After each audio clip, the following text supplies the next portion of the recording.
જય શ્રી કૃષ્ણ. વસંતથી ડોલ સુધીના 40 દિવસ ચાલતો જે તહેવાર છે એમાં આપણે રસિયા ગાઈએ છીએ. પુષ્ટિ પરંપરામાં આ રસિયા ગવાતા હોય છે. વ્રજભૂમિની જે આ પરંપરા છે એ આટલા વર્ષો પછી પણ હજુ તે જીવંત છે. પ્રભુ વ્રજભૂમિમાં કૃષ્ણ પ્રભુ ધૂળેટીનો ઉત્સવ વ્રજવાસીઓ સાથે ગોપીજનો સાથે ગુલાલથી કેસુડાથી વિવિધ રંગોથી ત્યારે રમ્યા હતા. અને એ જ લીલાને યાદ કરી આજે પણ વ્રજભૂમિમાં અને જ્યાં પણ પુષ્ટિ સૃષ્ટિ અને વૈષ્ણવો વસે છે ત્યાં આજે પણ ખૂબ જ પ્રેમથી અને આનંદપૂર્વક હોળી રસિયાના કીર્તનો ખૂબ પ્રેમથી ગવાય છે. અને આજકાલ તો રંગોને ઓછું મહત્ત્વ અપાય છે અને ફૂલોથી હોળી રમવામાં આવે છે.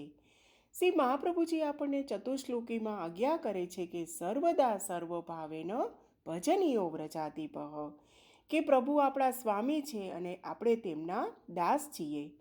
પરંતુ આપણે સેવા કરતાં કરતાં આપણને પ્રભુ આપણને એટલે કે અલગ અલગ પ્રકારના ભાવ આપણને પ્રદાન કરતા હોય છે. એટલે કે ઘણી પ્રકારની ફિલિંગ ડેવલપ થતી હોય છે કે તમે જેમ સેવા કરતા જાઓ એમ પ્રભુ પણ તમને ટાઈમ જતાં અલગ અલગ ભાવોનું દાન કરે છે. કોઈને પ્રભુ પુત્ર લાગે છે તો કોઈને સખા લાગે છે, કોઈને પોતાનો લવર લાગે છે, કોઈને પતિ લાગે છે. એમ દરેકને અલગ અલગ ભાવથી પ્રભુ દેખાય છે અને એ ભાવ આપણને પ્રભુ આપે છે. અને પ્રભુ તેની ઈચ્છા પ્રમાણે જ આપણામાં આ ફિલિંગ ડેવલપ કરાવે છે. ગજન ધાવનનો ભાવ તો એવો હતો કે પ્રભુ વગર તે એક ક્ષણ પણ નહોતા રહી શકતા. પ્રભુ તેની ઉપર બેસીને રમતા હતા અને પ્રભુ તેમને કાંકરી મારે તો ગજન ધાવન પણ તેમની સામે કાંકરી મારતા હતા. એનો મતલબ એવો નથી કે આપણે કરી શકીએ, પણ ગજન ધાવનનો તો પ્રેમ એવો હતો કે એ પરસ્પર આ રીતે કરી શકતા હતા. આ સમજાવવાનો મતલબ એટલો જ છે કે આ રીતે જે હોળીનો ફેસ્ટિવલ છે એ પણ મિત્રતાનો ફેસ્ટિવલ છે, ફ્રેન્ડશિપનો ફેસ્ટિવલ છે. અને એ એન્જોય કરવા માટે જ ધમાર અને રસિયાના કીર્તનો ગવાય છે. હવે જો આપણે મિત્રતાની વાત કરીએ તો આપણે જે મિત્ર સાથે બિહેવિયર કરીએ છીએ તે આપણે આપણા માતા પિતા ભાઈ બહેન સાથે નથી કરતા. આપણને તેમની સાથે કોઈ પ્રકારનું બિહેવિયર કરવામાં શરમ નથી આવતી. એ જ રીતે ગોપીજનોને પ્રભુ માટે એટલો ભાવ એટલો પ્રેમ હતો. અને તો આપણે જાણીએ જ છીએ કે આપણા વલ્લભ તો ગોપીજનોને શું કહેતા કે ગોપી પ્રેમ કી ધ્વજા, એનો સર્વોચ્ચ શિખરે પ્રેમ બિરાજતો હતો. એટલે ગોપીજનો તો જો ગાળો આપતા કે ફરિયાદો કરતા યશોદાજીને તો એમાં પણ પ્રભુ માટેનો તેનો અનન્ય પ્રેમ તેનો છુપાયેલો રહેતો હતો. કે નહીતર કોઈ એવું કહી શકે કે દો બાપ અને કે બીચે ડોલે એવું રસિયામાં આવતું હોય છે, નંદજુ ગોરે યશોદાજુ ગોરે તુમ કાહે કોકારે, આવું ગોપીજનો જ કહી શકે, કોઈ ન કહી શકે. આ રીતે ધમાર અને જે રશિયાના કીર્તન છે એમાં આપણને પ્રભુ અને વ્રજભક્તો વચ્ચેનું ઇમોશન્સ છે, ફિલિંગ છે, અનન્યતા છે તે આપણને દેખાય છે.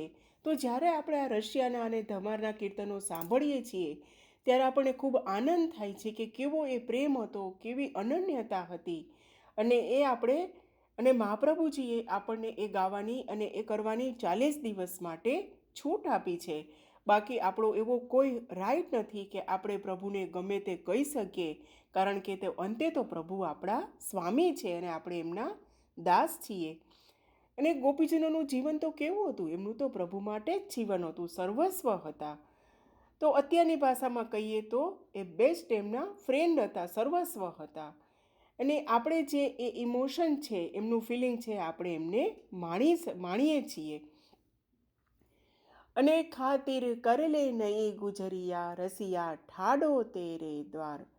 રસિયા ધમારના કીર્તનો છે એમાં આપણને મહાપ્રભુજી ભક્તોને ભગવાનની સાથેના જે રિલેશનમાં આપણને ફ્રીડમ આપે છે. એ આપણને એટલી 40 દિવસ છૂટ આપે છે. એટલે જ આપણે ચરણ ઢાંકી દઈએ છીએ કે નહીં, તમે જે રીતે ગોપીજનોએ આ સુખ લીધું તો તમે પણ આ સુખ લઈ શકો. એટલે આપણને પણ એ બધી છૂટ આપે છે. જૂની પ્રણાલિકા તો એવી હતી કે પ્રભુની સન્મુખ રસિયા નહોતા ગવાતા, કારણ કે જે વ્રજભક્તોનો જે હક હતો એ આપણને કોઈ હક નથી કે આપણે પ્રભુને કંઈ કહી શકીએ, આપણને કોઈ હક જ નથી. માટે રાજભોગ આરતી થઈ જાય પછી 12 એ રસિયા ગાવામાં આવતા હતા. પરંતુ આપણા વલ્લભે આપણી ઉપર ખૂબ જ મોટી આ 40 દિવસ માટે કૃપા કરી છે. અને અંતમાં આપણે શ્રી વલ્લભ પ્રભુનું જ એ આશ્રયનું પદ લેશું કે શ્રી વલ્લભ પ્રભુ કરુણા સાગર જગત ઉદ્ધારણ ગાઈએ. જય શ્રી કૃષ્ણ. શ્યામ સુંદર શ્રી યમને મહારાણી કી છે. વસંત બિહારી લાલ કી છે. જય શ્રી કૃષ્ણ.